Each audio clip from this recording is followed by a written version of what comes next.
빌립보서 1장 20절로 24절까지의 말씀 우리 다 같이 한 목소리로 합독하겠습니다. 나의 간절한 기대와 소망을 따라 아무 일에든지 부끄러워하지 아니하고 지금도 전과 같이 온전히 담대하여 살든지 죽든지 내 몸에서 그리스도가 존귀하게 되게 하려 하나니 이는 내게 사는 것이 그리스도니 죽는 것도 유익함이라. 그러나 만일 육신으로 사는 이것이 내 일의 열매일진데 무엇을 택해야 할지는 나는 알지 못하노라.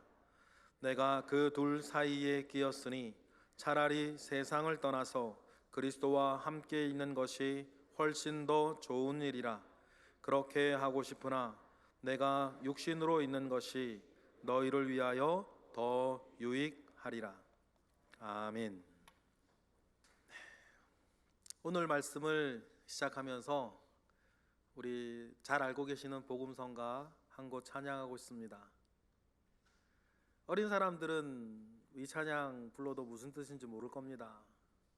세상이 여전히 파랗고 마냥 행복하고 마냥 즐겁고 재미진 곳이라면 이 찬양을 불러도 아무런 감흥도 없겠지만 삶의 환난을 한번 만나봤고 삶의 굴곡 가운데에 고통 어렸으며 그 와중에서도 우리 주님 바라보며 믿음 가운데에 인내하고 이겨낸 경험이 한 번이라도 있는 분들은 이 찬양 부르면서 참 우리 많이들 은혜 받으셨을 것입니다.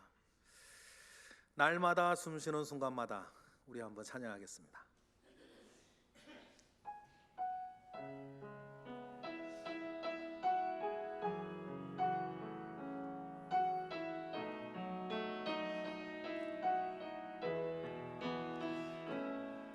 날마다 숨쉬는 순간마다 내 앞에 어려운 일 보내 주님 앞에 이 몸을 맡길 때 슬픔 없네 두려움 없네 주님의 그 자비로운 손길 항상 좋은 것 주시도다 사랑스레 아픔과 기쁨을 수고와 평화와 안식을 날마다 주님 내 곁에 계셔 자비로 날 감싸주시네 주님 앞에 이 몸을 맡길 때 힘주시네 위로함 주네 아멘. 주님 어린 너를 품에 안으시사 항상 평안 주시노라 내가 살아 숨쉬는 동안 살피신 나 약속하셨네 인생의 어려운 순간마다 주님 약속 생각해보네 내 맘속에 믿지 않고 말씀 속에 위로를 얻네 주님의 부심 바라보며 모든 어려움 이기도다 흘러가는 순간순간마다 주의 약속 새겨봅니다. 아멘. 믿으십니까? 무슨 찬양인지 아시죠? 제가 이 찬양을 유치부 아이들이랑 부르면 무슨 은혜가 있겠습니까? 그들에게는 여전히 세상은 파랗고 행복하고 즐겁고 재밌는데, 그러나 우리가 살다 보면 이 세상 사는 게 참 쉽지 않구나, 때로는 만만치 않구나, 그동안 내가 어떻게 살아왔고 또 앞으로 어떻게 살아야 하지? 라고 하는 그 순간을 만날 때마다 여러분, 사건 뒤에 계시는 주님을 발견하시기를 바랍니다.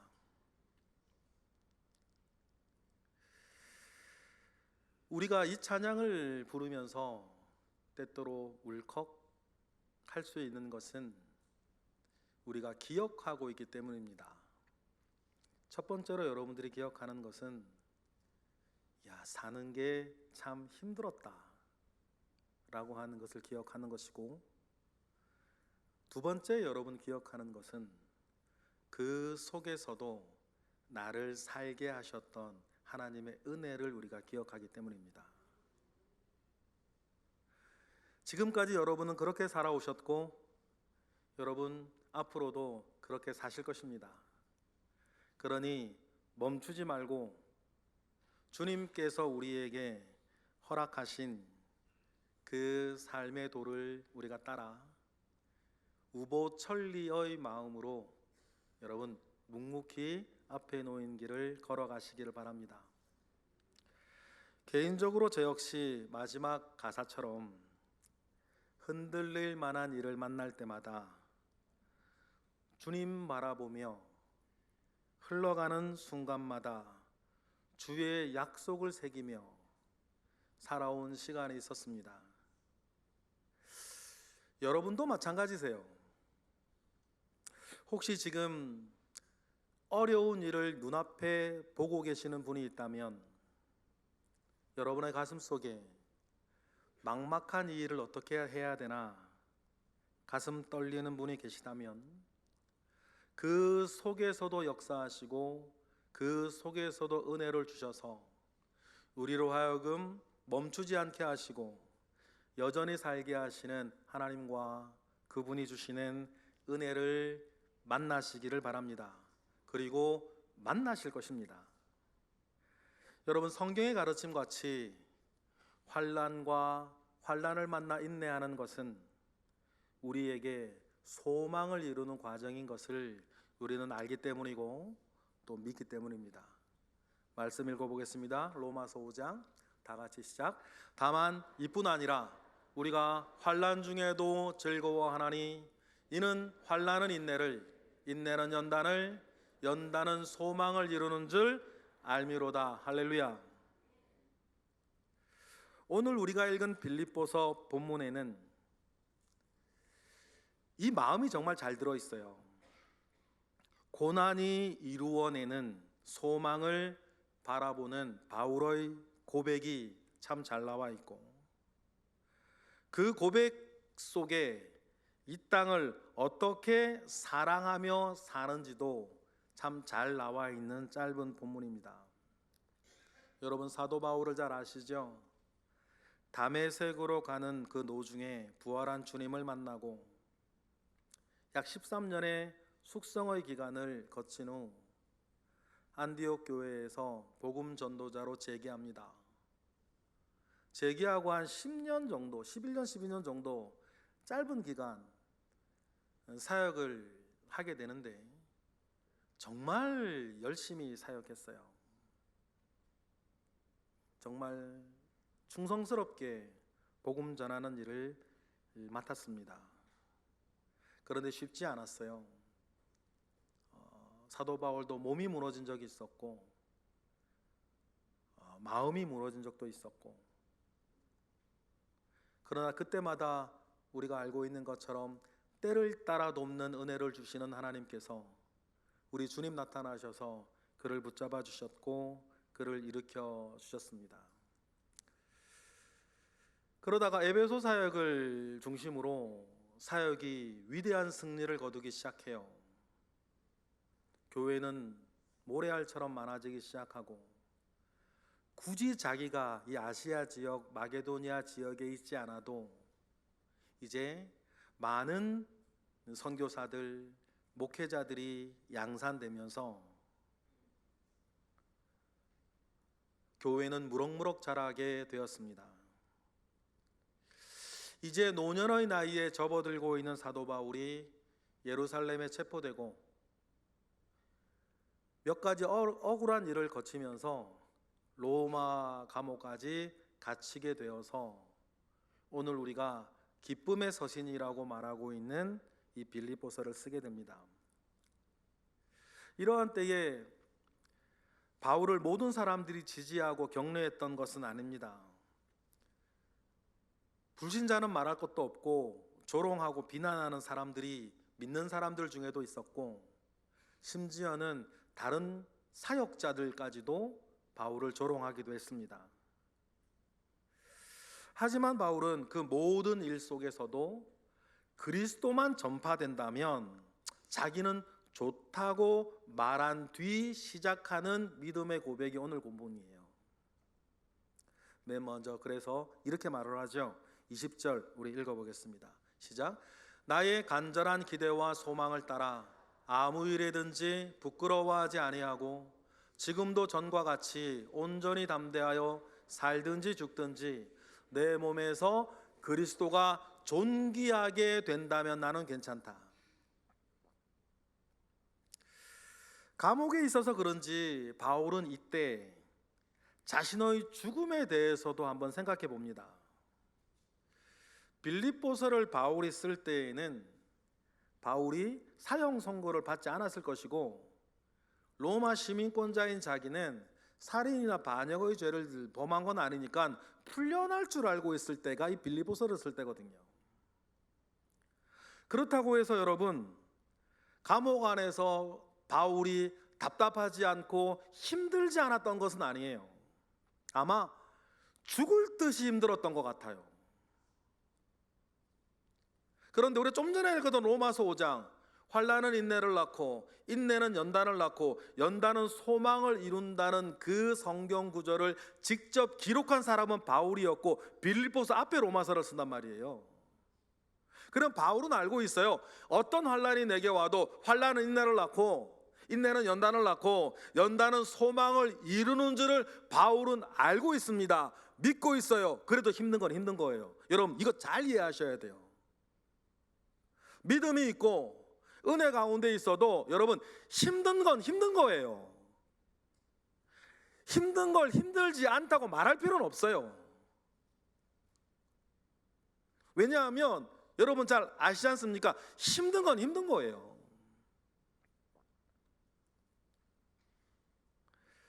하지만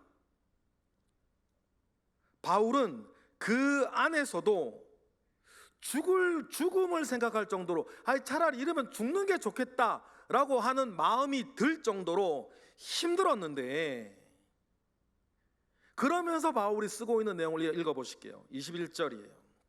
21절 읽어보겠습니다. 22절까지 시작. 이는 내게 사는 것이 그리스도니 죽는 것도 유익함이라. 그러나 만일 육신으로 사는 이것이 내 일의 열매일진데 무엇을 택해야 할지 나는 알지 못하노라. 바울은 자신이 사는 것과 죽는 것 사이에 무엇을 내가 선택해야 될지 모르겠다 지금 말하고 있어요. 여기 두 가지를 우리가 읽을 수 있는데 그만큼 힘들다는 거고 두 번째 복음을 확신하고 있다는 뜻이에요. 복음을 확신하는 바울은 자신이 만약에 이러다 죽는다면 그것은 자기에게 더 좋은 일이라는 사실도 알고 있어요.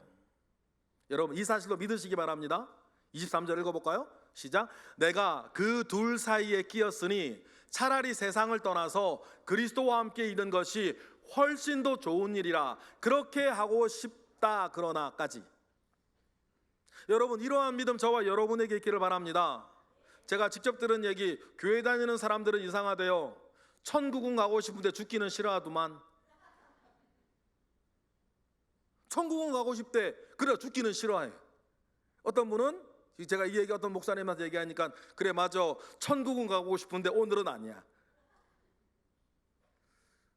그러나 여러분 우리가 기억하시고 우리 믿으십시다. 여러분 이 땅에 있는 것보다 저와 하나님의 품에 가는 것도 좋은 일입니다. 복음이 우리를 그렇게 이야기하고 있거든요. 복음이 우리에게 그렇게 지시하고 있어요. 그러니까 복음을 알고 있으니 제가 늘 말씀드리는 거, 늙는 것도 서럽지 않고 죽는 것도 무섭지 않게 우리는 살아갈 수 있다. 왜? 우리는 복음을 아는 사람이니까. 저는 가끔 이 복음을 모르고 내가 늙어가고 있다는 것을 내가 도대체 어떻게 받아들일 수 있을까? 늙다가 죽는다는 사실을 내가 어떻게 받아들이고 이해하며 살아갈 수 있지? 이 복음을 알지 못하고 여러분 어떻게 늙어가시고 이 복음을 이해하지 못하고 여러분 어떻게 여러분 다가오는 죽음을 기다리시겠어요? 여러분 그런 이 삶은 우리가 아무리 다르게 이해하고 미화하고 싶어도 삶은 사는 것과 죽는 것 둘 사이에 끼어 있는 무엇 아닙니까?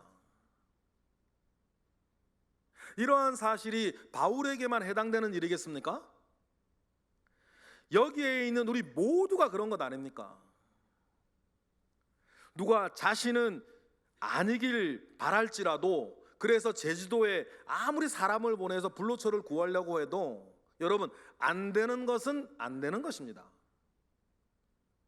태어난 사람이면 반드시 죽게 되어 있고 아직 죽지 않고 살고 있다면 출생과 사망 사이에 끼어 있는 에노스와 같은 존재라는 것들을 여러분 우리는 꼭 기억하며 살아야 돼요.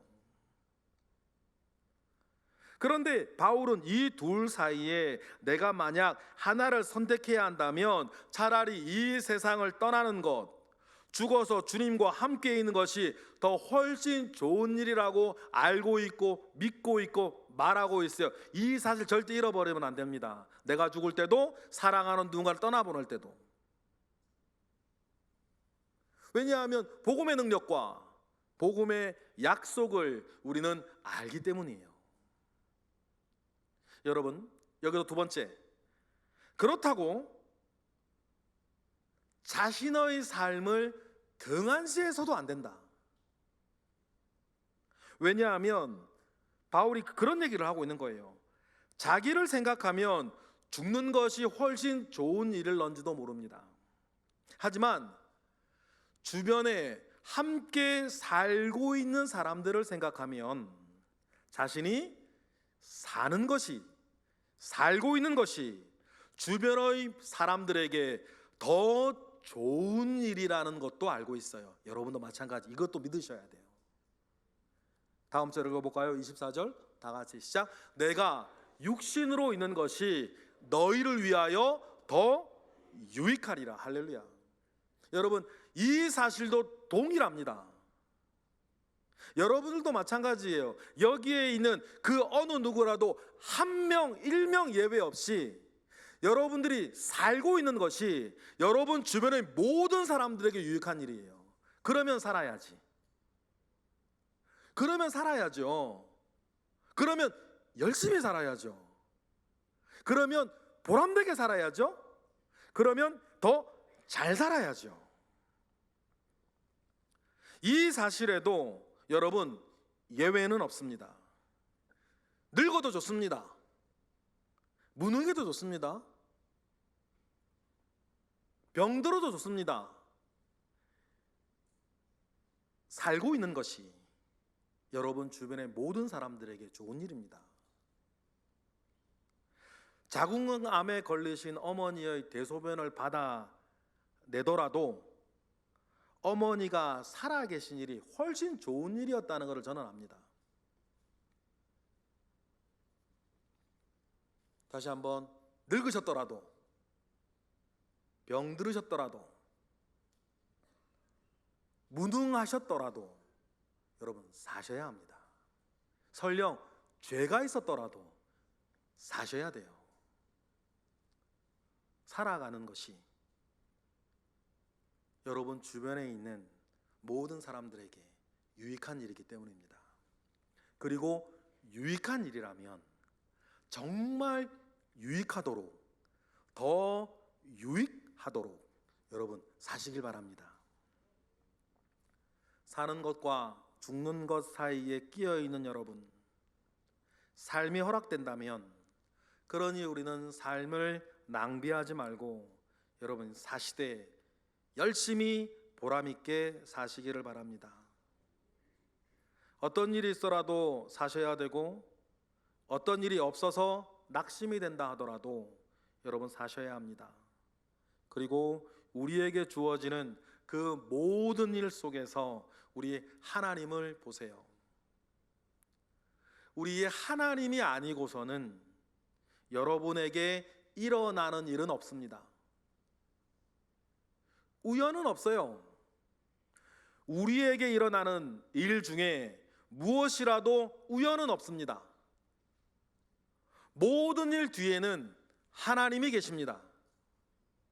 여러분, 그 일은 여러분들이 지금 어떤 일을 생각한다 하더라도 그 일은 하나님께서 허락하신 일입니다. 모든 것을 아시는 하나님께서 그것조차도 필요해서 그 일까지 허락하셨다는 것을 여러분 기억하십시다. 마태복음 10장 보실까요? 29절부터 시작. 참새 2마리가 한 아사리온에 팔리지 않느냐? 그러나 너희 아버지께서 허락하지 아니하시면 그 하나도 땅에 떨어지지 아니하리라. 너희에게는 머리털까지 다 세신 바 되었나니. 두려워하지 말라. 너희는 많은 참새보다 귀하니라. 여러분의 모든 것을 알고 계신 하나님께서 그 일을 허락하셨기에 그 일은 여러분에게 주어졌었다, 주어지고 있다 라고 하는 사실을 먼저 믿으시기 바랍니다. 그리고 하나님이 허락하신 일이기에 의미 없는 일은 없고 가치 없는 일도 없습니다. 여러분, 이것이 우리의 삶의 도가 아니겠습니까? 소소한 일상도 마찬가지.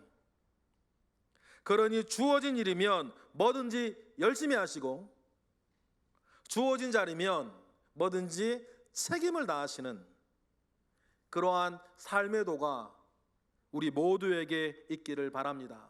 성패와 상관없이. 그것이 우리에게 오늘도 삶을 허락하시는 하나님의 뜻 아니겠습니까? 큰 일이든 작은 일이든 여러분 소중하지 않은 일은 없어요. 사람들이 알아주어 박수 쳐주는 일이든 그런 빛나는 일이든 아무도 몰라주고 그냥 지나가는 일이든 그 모든 일 하나하나가 모아질 때에 하나님의 선한 일은 이루어지는 것 아니겠습니까? 이것이 합력하여 선을 이룬다는 말의 의미인 것이에요. 바울 생각해 보세요. 다른 사람을 몰라도 자기의 동역자들도 자기를 비난하고 있어요. 조롱하고 있습니다. 저 봐라고 믿음 얘기하고 율법 받지 않아, 율법 필요 없고 할례 안 받아야 된다고 하나님 앞에 경솔하게 그렇게 말하는 거 저런 꼴 된 거 아니냐고. 불신자가 그렇게 말하는 게 아니고 유대인들이 그렇게 말하는 게 아니고 자기 동역자들이 그렇게 말한다는 거예요. 그런데 여러분, 바울은 그 모든 것들을 믿음으로 받아내고 있습니다. 그럼에도 불구하고 그리스도가 전파되고, 그럼에도 불구하고 내 속에서 그리스도가 존귀해진다면 나는 괜찮다. 여러분, 그러니 여러분, 합력하여 선을 이룬다는 것, 그걸 우리는 꼭 기억을 하고, 특히 작은 일이라도 무시하지 않고 살아가는 저와 여러분 되시길 바랍니다. 스가랴서에 보면 예루살렘의 성전 회복을 바라보며 예루살렘으로 돌아온 사람들이 나와요. 저 믿음의 사람들이죠. 70년간 삶의 터전을 벌이고 신앙을 위해서, 신앙 회복을 위해서, 성전을 회복하기 위해서 예루살렘으로 돌아온 훌륭한 분들이에요. 그런데 뜻하던 일이 잘 진행이 되질 않아요. 성전의 기초만 쌓고 이런저런 이유들 때문에 도무지 성전을 짓지 못하고 있는 거예요. 그래서 기초공사 끝나고 무려 16년 동안이나 성전을 짓지 못하고 세월만 속절없이 흐르고 있어요. 겨우 기초공사만 끝내고 계속 일이 지지부진하니 그 믿음의 사람들이 실망합니다. 중요한 것은 꺾이지 않는 마음이라고 했는데 그들의 마음이 꺾어버렸어요. 마음이 한번 꺾어버리니까 다시 일어서기가 너무 힘든 거죠. 자기들이 그동안 해놓은 일들이 하찮아 보였습니다. 겨우 이 정도 하려고, 겨우 이 정도 일하려고 그 모든 걸 내팽개치고 내가 예루살렘으로 돌아왔나? 한탄했습니다. 그들은 주저앉아 있었어요. 자기들의 인생이 너무 보잘것없어 보였단 말이죠. 하나님께서 그때 스가랴 선지자를 통해서 그들을 책망하세요. 그리고 위로하십니다. 뭐라고 하십니까? 우리 스가랴 4장 10절 시작. 작은 일의 날이라고 멸시하는 자가 누구냐? 사람들이 스룹바벨의 손에 다림줄이 있음을 보고 기뻐하리라.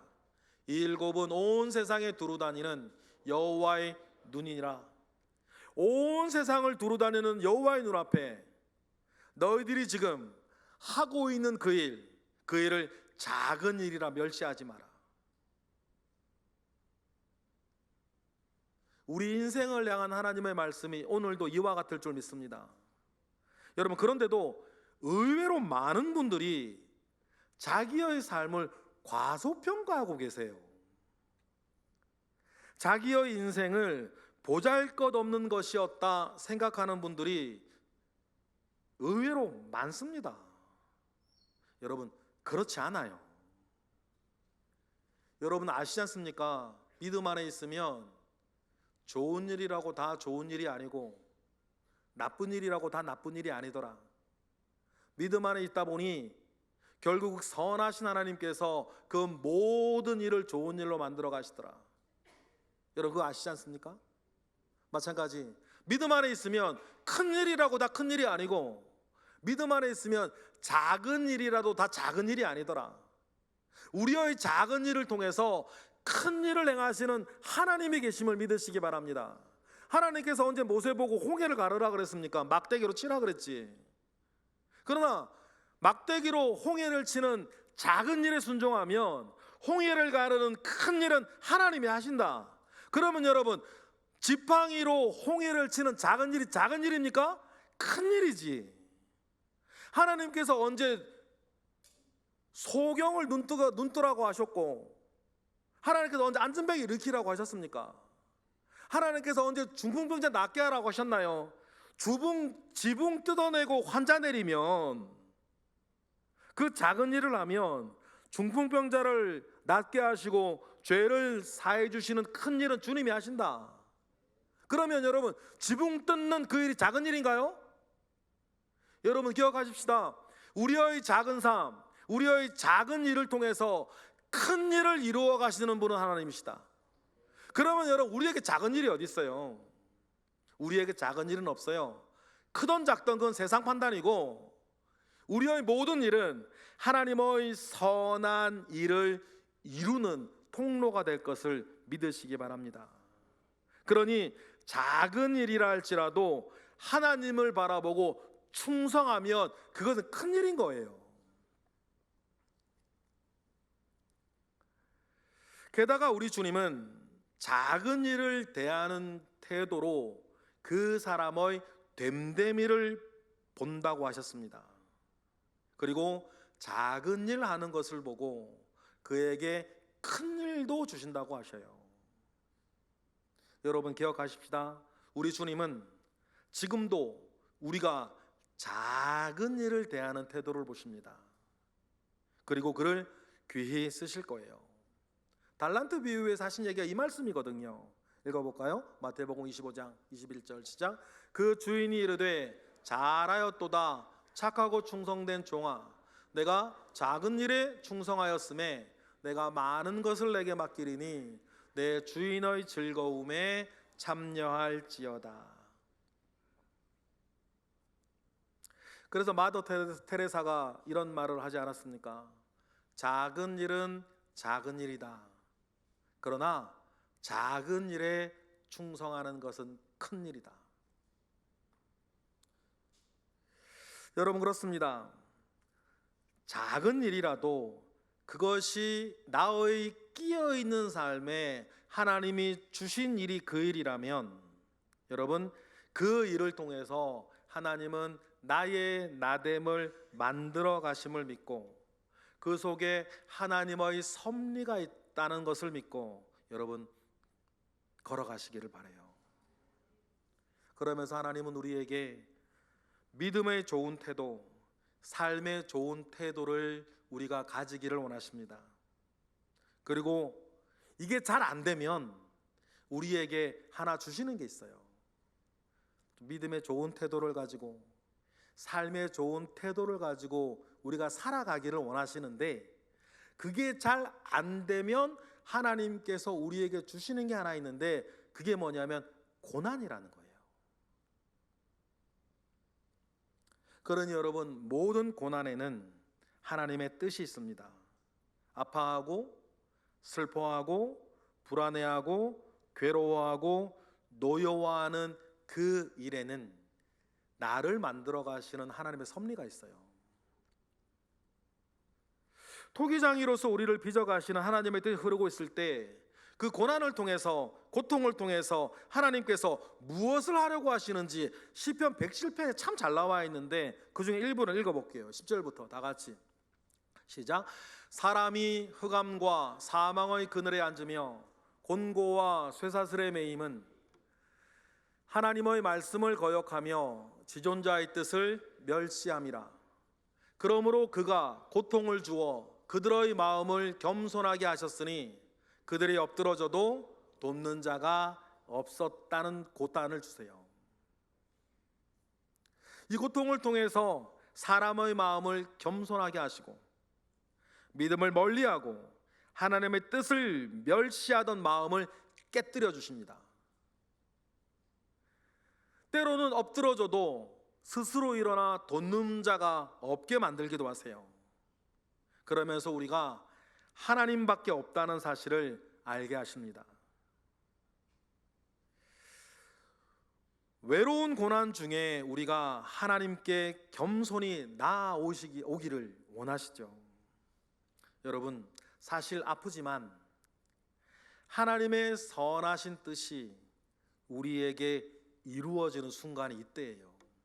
고난 중에서 괴로워하며 하나님을 도무지 찾지 못하던 심령이 하나님을 자연히 찾아지게 되는 은혜. 여러분, 그것이 고통이 우리에게 주어지는 중요한 이유 아니겠습니까? 이어지는 말씀 보실까요? 13절부터 시작. 이에 그들이 그 환난 중에 여호와께 부르짖음에 그들의 고통에서 구원하시되 흑암과 사망의 그늘에서 인도하여 내시고 그들의 얽어맨 줄을 끊으셨도다. 여호와의 인자하심과 인생에게 행하신 기적으로 말미암아 그를 찬송할지로다. 할렐루야. 하나님은 여러분에게 원하시는 삶이 있습니다. 어떤 이유에서든 그 뜻을 어기고 살면 그 사람의 삶은 곤고한 사막에 떨어질 것입니다. 엎드러져도 돕는 자들이 없게 하십니다. 고난에 빠졌는데 스스로 일어나서 나를 돕는 사람이 없다면 여러분, 우리는 자신을 돌아보아야 합니다. 하나님과 나의 관계를 돌아보아야 하고 다른 사람을 대했던 나의 기본적인 태도를 돌아보셔야 돼요.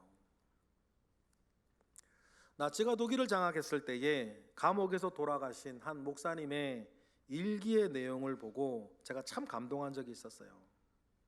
그 내용이 다음과 같습니다. 그 돌아가신 목사님의 일기예요.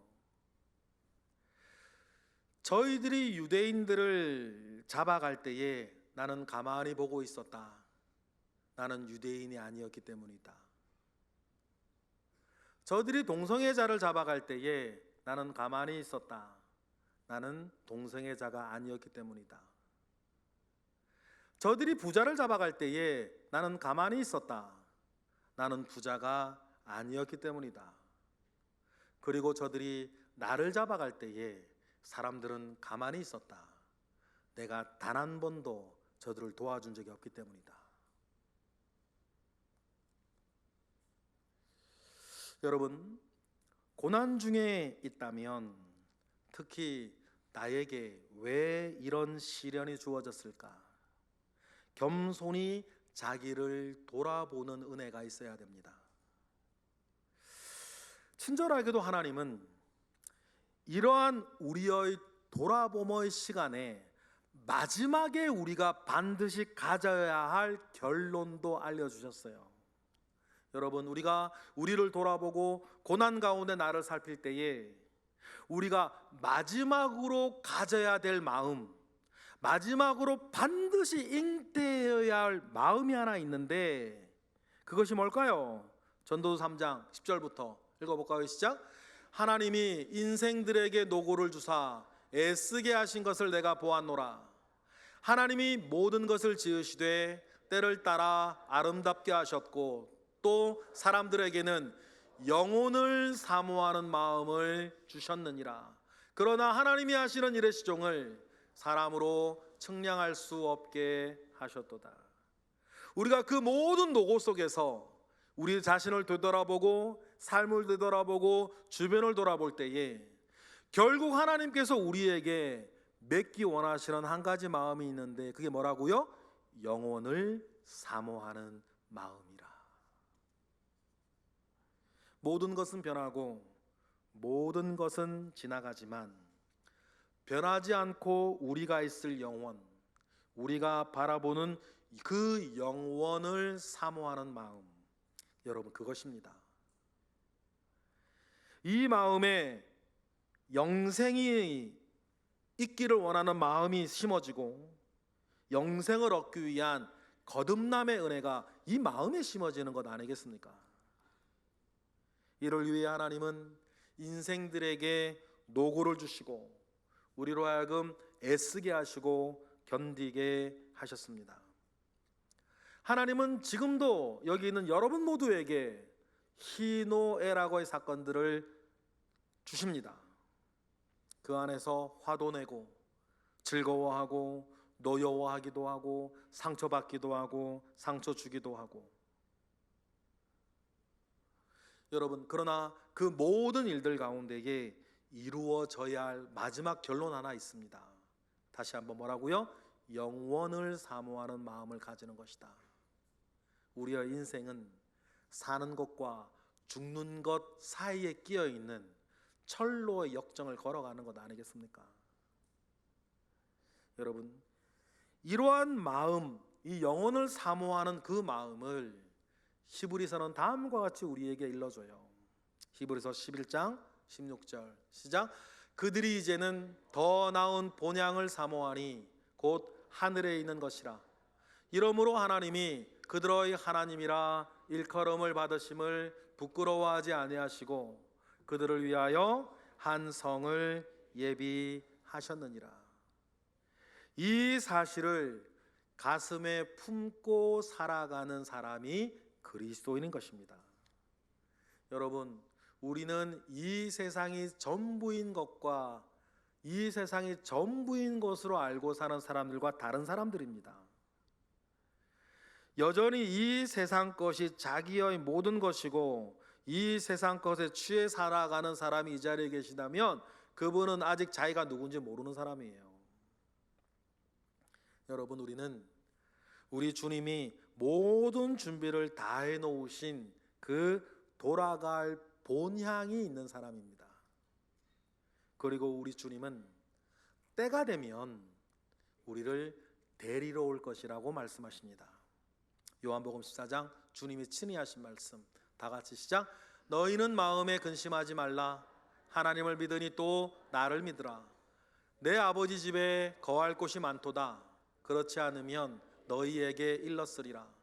내가 너희를 위하여 거처를 예비하러 가노니 가서 너희를 위하여 거처를 예비하면 내가 다시 와서 너희를 내게로 영접하여 나 있는 곳에 있게 하리라. 여러분, 이 말씀 붙잡고 살아가는데 부족함이 없으시기를 주님의 이름으로 축복합니다. 여러분, 우리들의 진짜 주민등록은 주민센터에 있는 것이 아니라 하나님의 나라에 있음을 믿습니다. 사는 것과 죽는 것 사이에 끼어 있는 여러분, 복음은 우리에게 말합니다. 이 땅에 있는 것보다 죽어 하나님의 품에, 우리 주님의 품에 안기는 것이 더 좋은 일이라고 합니다. 그 사실 믿으시기 바랍니다.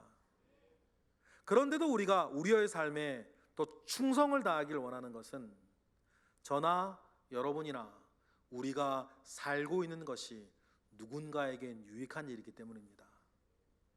그 유익한 일을 우리가 도맡아 살아갈 때에 여러분이 계신 것이 하나님과 교회와 또 누군가에게 정말 유익한 일이 되게 하십시오.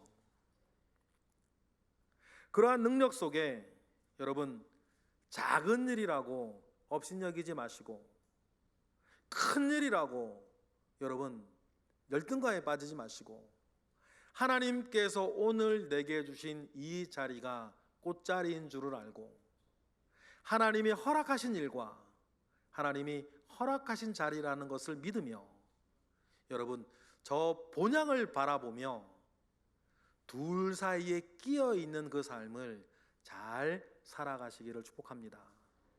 오늘 이 말씀이 우리 영혼의 바닥짐이 되어 바람이 불고 창수가 나고 비가 내리친다 하더라도 무너지지 아니하는 반석 위에 서 있는 저와 여러분 되시기를 주님의 이름으로 축복합니다. 기도하겠습니다. 할렐루야. 하나님, 감사와 영광을 올려드립니다. 하나님께서 살아계시고 우리를 알고 계시며 우리를 지금도 이끌고 계심을 믿습니다. 때로는 비가 나고 때로는 창수가 나고 때로는 바람 부는 날을 우리가 겪을 때가 있지만 그 모든 때 안에서도 보배로운 믿음을 고백하며 살고 승리하는 모든 예배자들 되게 하옵소서. 예수 그리스도의 이름으로 기도드렸나이다. 아멘.